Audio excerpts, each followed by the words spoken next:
मजीद videos देखने के लिए आकिबुल इस्लाम साहब की चैनल को जरूर सब्सक्राइब करें। जज़ाकल्लाहु खैरा। अस्सलामु अलैकुम वरहमतुल्लाहि वबरकातुहू। मुहतरम नाज़रीन और सामीन, एक साथी ने सवाल किया है कि जन्नात के भी फ़िरके होते हैं और अगर इनमें फ़िरके होते हैं तो सबसे बड़ा फ़िरका कौन सा है? तो जवाबन अर्ज़ है, जी हाँ, जन्नात में भी फ़िरके पाए जाते हैं जैसे इंसानों में पाए जाते हैं, और इनमें जो सबसे बड़ा फ़िरका है वो शिया का है।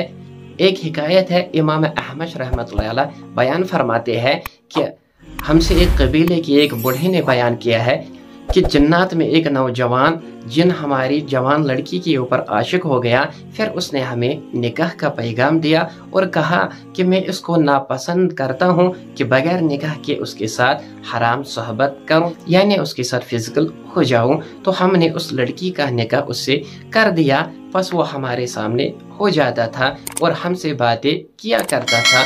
हमने उससे पूछा तुम क्या हो? तो उसने कहा हम तुम्हारी तरह की उम्मतें हैं, हम में भी तुम्हारी तरह की कबाइल है।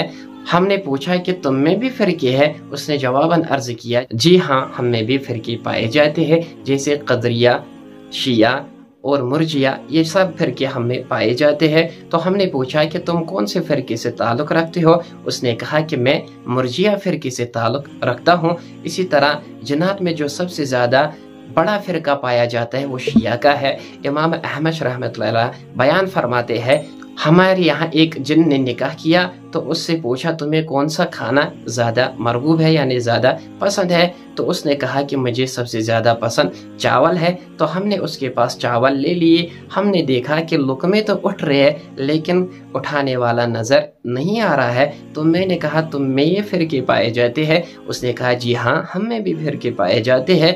इमाम अहमद बयान फरमाते कि मैंने उससे पूछा तुम में राज़ियों की क्या पोजीशन है, यानी उनकी क्या हालत है? कहा हम में वो बदतरीन फ़िरका पाया जाता है और जो सबसे बड़ा फ़िरका पाया जाता है वो शिया है। इसीलिए इसमें कोई परेशानी कबाहत की बात नहीं है, इसलिए शायद ये मुसलमानों को ज़्यादा तंग करते हैं। तो पता चला कि इनमें भी फ़िरके पाए जाते हैं जैसे इंसानों में पाए जाते हैं। अल्लाह ताला हमें हर शर से महफूज फरमाए, आमीन।